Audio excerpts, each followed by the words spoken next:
Having more fun than a human being should be allowed to have. Rush Limbaugh doing what I was born to do. And we're now at our 30th big broadcast year here at the Excellence in Broadcasting Network. 800-282-2882 if you want to be on the program. Let's go back to our last caller, who also happened to be our first caller. He's from Cleveland, and he disagreed with a point that I made yesterday, and I think I even made it the day before, and that is that all of these people seeking to oust Trump from the CIA, the deep state, the FBI, the DOJ, you name it, wherever they are, I made the point that they are arrogant and feel untouchable. I used the analogy that they are atop the Eiffel Tower, looking down on us as a bunch of ants, and they know we're looking up at them, but we can't see them. We don't even know who they are. I mean the real power brokers in the deep state. I'm not talking about simply the people at various agencies who leak to Maggie Haberman at the New York Times or any of the people at the Washington Post. I'm talking about the people that run those people. You don't know who they are, and neither do I. They're not elected, and they are careerists, and they've been there for longer than you would care to know. The real power is often held in people who are so far removed from the public scene that you would have no idea.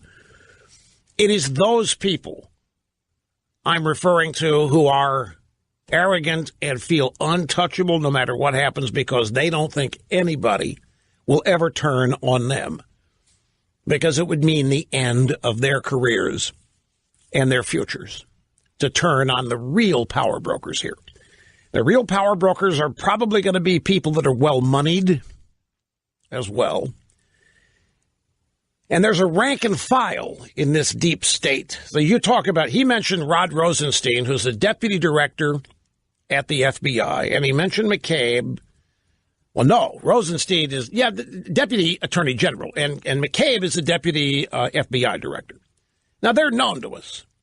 And the caller said, one of these two guys, they can see the light and they can turn. His point was that once one of these people turns and gives up the game, that it's over for everybody. All it would take is for one of these conspirators to admit that there's never been anything to collusion. Yeah, we took the FISA warrant up to the court, or we took the dossier to the FISA court, and we knew that it was Hillary opposition research. And yeah, we lied to the judge. If anything along those lines happened, that could cause a house of cards to fall. And the people who admitted doing that would be in heap big doo-doo. No question. But I still believe that both things are true at the same time. I do think there is an arrogance to these people, born of being in power for so long and generally getting their way in ways that we don't even know. That Washington's not an insignificant place, folks. And what happens in Washington, there's much more going on there than what is ever seen or reported. There's much more that happened. I'm not talking about conspiracies. Just talking about the multiple layers of deniability that accompany real power. And real power, we don't really see who's exercising it. That's part of having it. And those people, I think, remain in their minds untouchable and arrogant. And even if this thing blows up, they will survive it.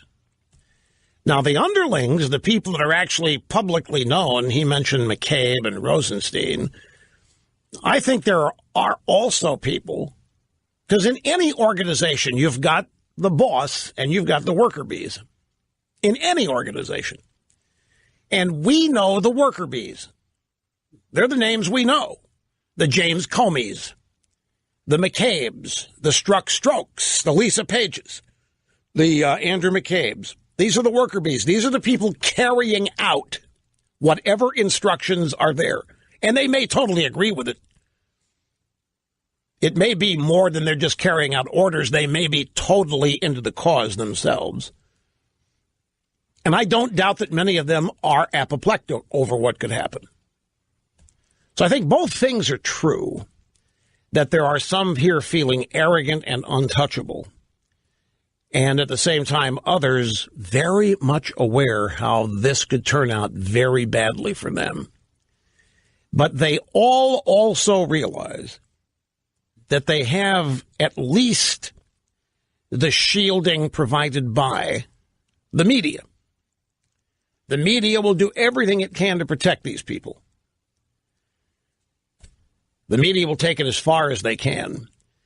But I think he's right. I have to admit he's right. There have to be some people that are involved in the line, when I say the line, the worker bees, who have been carrying out orders, who probably do have.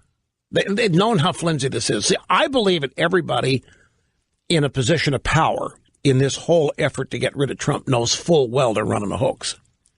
I think the people that matter are fully aware they're running a scam. And the people being ordered to carry out the scam are no doubt feeling a little nervous right now. Our caller from Cleveland thinks it wouldn't take much for one of those people to cave and do the equipment turning state's evidence. I don't know. I think the fear and the power held over those people is such that they will forever remain loyal to it. Because even at that level, Trump is still despised. He's still hated. And it isn't going to change. But this is where, folks, I think the Democrats are actually committing suicide. They're telling themselves they've already won the 2018 midterms. They're lying to themselves every day about how much Trump is hated and how much they are loved. They lie to themselves every day about how the American people reject Trump, how the American people wish they could have their vote over. They tell themselves this stuff. They think the American people are sitting out wringing their hands, worrying about the mistake they made, electing Trump. They think the American people can't wait for the next chance they have to fix it. And to fix it by voting for a Democrat. Any chance they get. House, Senate, White House, you name it. This is the world they have constructed for themselves because they, in their minds, have an entitlement to power. It's their birthright. When it is denied, it's the equivalent of an earthquake. And they just can't accept what happens. Or in this case, what has happened. It can't be real. They couldn't have been really rejected. The Democrats couldn't really have lost. Hillary couldn't really have lost this thing. It has to be something else that made this happen. They all fall into this, and they end up telling themselves this. But none of this has anything to do with the way people vote. I have a friend who believes that Trump didn't even win the election, that Hillary lost it. His point is that there were a lot of people that voted for Trump because they just hated Hillary. The last thing in the world in their mind was going to be Hillary Clinton in the White House. Whatever they had to do to stop her, if that meant vote Trump, they voted Trump. Now, if he's right about that, and I happen to think he is, I don't know what percentage of Trump's voters actually are negative voters, like voting against Hillary rather than affirmatively for Trump. But if that sentiment remains, if there is this huge anti-Democrat sentiment out there, Trump's sitting pretty in 2020 because the Democrats are not doing anything to change that sentiment. Hillary Clinton was universally unpopular. The country was tired of Hillary Clinton. The country was tired of being force-fed about how brilliant and how entitled she was. The American people were fed up with you telling us we got to elect a president based on some glass ceiling needs to be broken. It's more important than that. Well, anyway, elections come and go. This election has been over for a year and, let's say, 15 months. And the only people still agonizing over it are the Democrats and the media. Everybody else has moved on. After an election, what do most people start paying attention to? Well, not just how they're doing personally, but in terms of politics, they pay attention to how the guy who won is doing. They're not sit there wringing their hands over how he won or who should have won. It's just like when your favorite team loses a football game. Okay, at some point, you accept it. You move on. The Democrats have not moved on. They are still in a sinkhole, and they're getting deeper and deeper in this sinkhole by continuing to think that nothing else matters to anybody else, that they lost. It's the height of arrogance. They actually think that a majority of people are still depressed and still suicidal and still concerned over the fact that Democrats lost. The unhealthy narcissism that this is, to think the world revolves around you and your fortunes. But they do. They think, because this is part of the security cocoon they can create for themselves. They literally telling themselves that just like they are, millions of Americans are still livid over the election and can't let it go and can't forget it and can't wait to fix it, including, in their minds, some Trump voters. Now, I'm not denying that there's some lunatics out there who haven't let go of the election, but that's not the vast majority. It's not even close to a majority of American people. The American people are getting set to really enjoy what's set to happen here in this year. American people are starting to enjoy the tax cut and their bonuses, their wage increases, their new jobs. The American people are getting ready to enjoy an entirely new and different economic circumstance than they had to endure the last 8 years populated by Barack Obama. But the Democrats think that everybody's still fretting over the fact that the Democrats lost. So they're living in a dream world right now. They're out of power, and because of that, they're irrelevant. And there have only been two things where they have suddenly become relevant, and that's the tax bill and the shutdown over DACA. And on both of them, what happened? They got their backsides kicked in. They lost the tax bill. It's so bad, not a single one of them voted for it, and therefore there's not a single one of them that can claim any kind of attachment or credit. Just the opposite.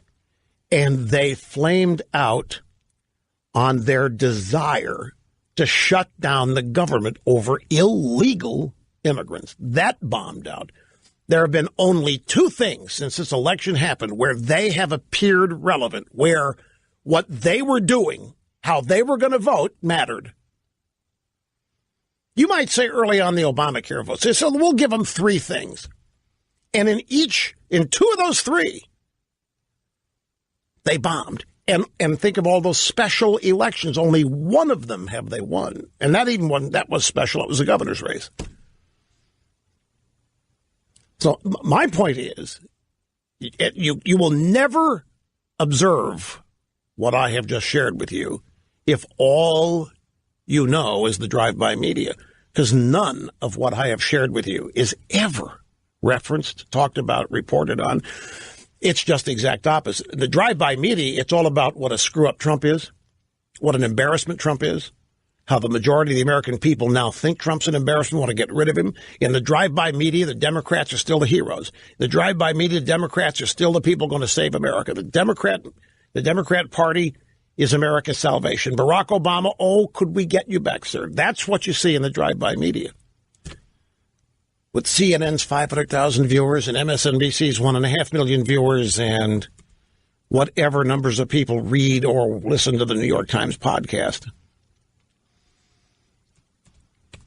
Which, interestingly, brings us back to Davos and Trump being received like a conquering hero, which he has been. People can't get enough of him. They can't get close enough to him. They're applauding. They're celebrating. They want to be basking in the same glow that Trump is in.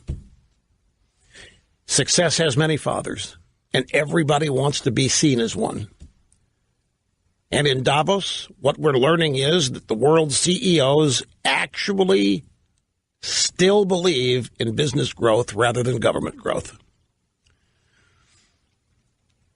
What can't you believe? You're floored that the business people are... Well, like I explained in the previous argument, it is kind of strange how the same bunch of people loved Barack Obama. You would think they'd hate Trump. You'd think they want Trump not even to be allowed in Davos. Well, I don't think they loved Obama. I think that's the big smoke. I think they had to sidle up to Obama to get as close to him as they could to protect their businesses. Crony capitalism, crony socialism. They wanted to be seen as raising money for him. The racial component, you can't deny it. So they wanted to be seen as big lovers, supporters of Obama. The racial component's a factor, also keeping him on your good side, because this is a guy that what? He wants to tear down the country he has founded. He wants to tear down the enemies of liberalism, which is what? The corporate sector is the top of the enemies list of your average Democrat. How do you protect your industry if you're a CEO and you got a guy like Obama in office? You sidle up to him. You raise money for him.